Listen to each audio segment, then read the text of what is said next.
নমস্কার, আমি স্বপন। ইভিএম নিউজে আপনাদের সকলকে স্বাগত। এই মুহূর্তে আপনাদেরকে একটা সুখবর দিয়ে রাখি।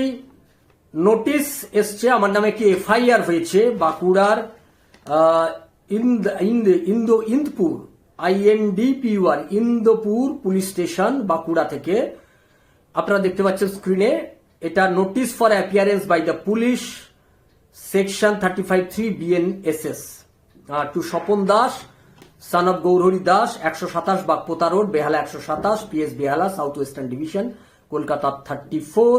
Anchor YouTube channel EVM news নামে হয়েছে।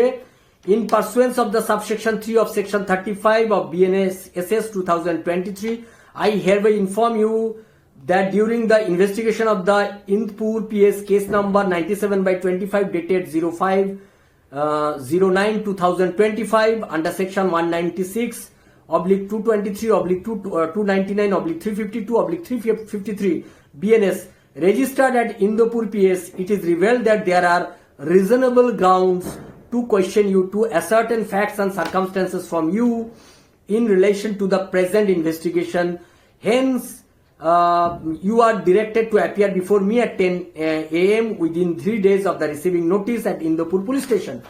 উল্টো দিকের আপনারা দেখতে পাবেন স্ক্রিনে, দেখাতে পাচ্ছে, sir you are requested to serve notice under section 35(3) upon FIR named accused person namely Swapan Das, FIR named accused person namely Swapan Das son of Gourhari Das 127। আমার অ্যাড্রেস দিয়েছে বেহালা, অ্যাড্রেস দিয়েছে FIR named accused person, এটা তারা মেনশন করেছে।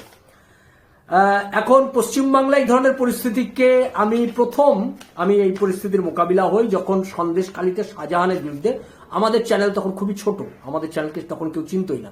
শাহজাহানের সন্দেশখালীতে তার অত্যাচার 2021 সালে সে কিভাবে ওখানে বিজেপির কর্মীদের মেরে পাকে পুঁতে দিয়েছিল তার একটি নিউজ আমি করি। তারপর থেকে আমাকে সন্দেশখালী, ন্যাজাট থানা, বসিরহাট থানা, বসিরহাট কোর্ট, এই সমস্ত জায়গায় যেভাবে আমি যে পরিস্থিতির মোকাবিলা করেছি, তারপর আমার বিরুদ্ধে একটা 3 কোটি টাকার মানহানির মামলা করে এই শেখ শাহজাহান। তো তার পরিণতি আমরা দেখেছি শেষ পর্যন্ত। আমি এগুলো মোকাবিলা করেছি। আমাকে লালবাজার 2 দিন ধরে বসিয়ে রেখে জেরা করেছে, টানা জেরা করেছে, আমি সেটাও মোকাবিলা করেছি। তারপরে বিভিন্ন থানা বিভিন্ন সময় ডেকেছে, আমি আইনি লড়াইটা লড়েছি। আমি জানি অভিষেক ব্যানার্জি, মমতা ব্যানার্জি আমাকে টার্গেট করেছে। আমি কলকাতার ছেলে, বেহালার ছেলে, তাই একটু সমস্যা আছে। আমি যদি জেলার কোনো একটা জায়গা থেকে এই ইউটিউব চ্যানেল চালাতাম তাহলে এতক্ষণে আমার ঘর বাড়ি গুড়িয়ে দেওয়া, আক্রমণ করাটা অনেক বেশি সুবিধে হতো। যেহেতু আমার বাড়ি কলকাতাতে, বেহালাতে, তাই একটু সমস্যা হচ্ছে আক্রমণ করতে। কিন্তু আক্রমণ নামবে, এর জন্য আমি প্রস্তুত। আক্রান্ত হতে হবে। তৃণমূল কংগ্রেস, অভিষেক ব্যানার্জি, মমতা ব্যানার্জিদের অঙ্গুলি হেলনেই আমার ওপর আক্রমণ নেমে আসবে। নানাবিধ রাজনৈতিক, প্রশাসনিক, সমস্ত রকমের আক্রমণ, নির্যাতন নেমে আসবে। এটার জন্য আমি প্রস্তুত, আমি সেটার জন্য প্রস্তুত। এই আইনি নোটিশকে আমি আইনিভাবে লড়বো, আইনি লড়াই করব। কিন্তু মমতা ব্যানার্জি, অভিষেক ব্যানার্জিকে আমি বলতে চাই, আপনারা যতই চেষ্টা করুন, আপনি আপনার দলবল যতই চেষ্টা করুন, যে এইভাবে যদি মনে করেন যে আমার ইভিএম নিউজের চ্যানেলের মুখ আপনি বন্ধ করে দেবেন, স্তব্ধ করে দেবেন, আপনি কিন্তু পারবেন না।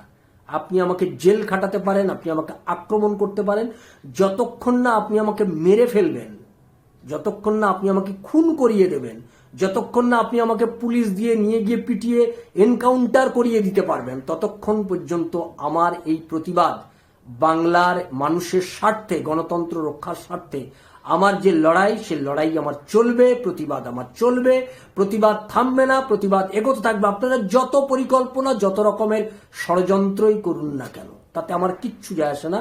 সমস্ত ষড়যন্ত্রকেই আমি মোকাবিলা করবো। আমি জানি আমার বিরুদ্ধে ষড়যন্ত্র করার জন্য নানাবিধ উপকরণ সাজানো হচ্ছে। সেই উপকরণ নিয়ে আগামী বিধানসভা নির্বাচনের আগে, আমি শুধু নয়, আরো হয়তো অনেকের ক্ষেত্রেই এই ঘটনা ঘটবে, নানাবিধ উপকরণ নিয়ে সেই নেমে পড়া হবে মাঠে, যাতে আমাদেরকে নানানভাবে ফাঁসিয়ে দেওয়া যায়। আমি সেটা জানি, সে ব্যাপারে প্রস্তুত। সেই ব্যাপারগুলোকে মোকাবিলা করার জন্য আমি মানসিকভাবে প্রস্তুত। আমি সেটাকে লড়াই করব, ফাইট আউট করব, আইনি পথে লড়াই হবে। আর আপনারা যদি আমাকে আক্রমণ করেন, সেই আক্রমণে আমি পিছু হটব না। এটা মমতা ব্যানার্জি, অভিষেক ব্যানার্জি এবং তাদের দলবলকে এটা পরিষ্কার জানিয়ে দিলাম। লড়াই চলবে শেষ নিঃশ্বাস পর্যন্ত। আমার লড়াই, আমার প্রতিবাদ এটা চলতেই থাকবে। তৃণমূল কংগ্রেসের সরকারকে উৎখাত না করা পর্যন্ত ইভিএম নিউজের এই লড়াই বন্ধ হবে না, এটা আপনাকে জানিয়ে দিলাম। নমস্কার, ভালো থাকবেন সবাই, সঙ্গে থাকুন ইভিএম নিউজে। ইভিএম নিউজ আপনার কথা বলে।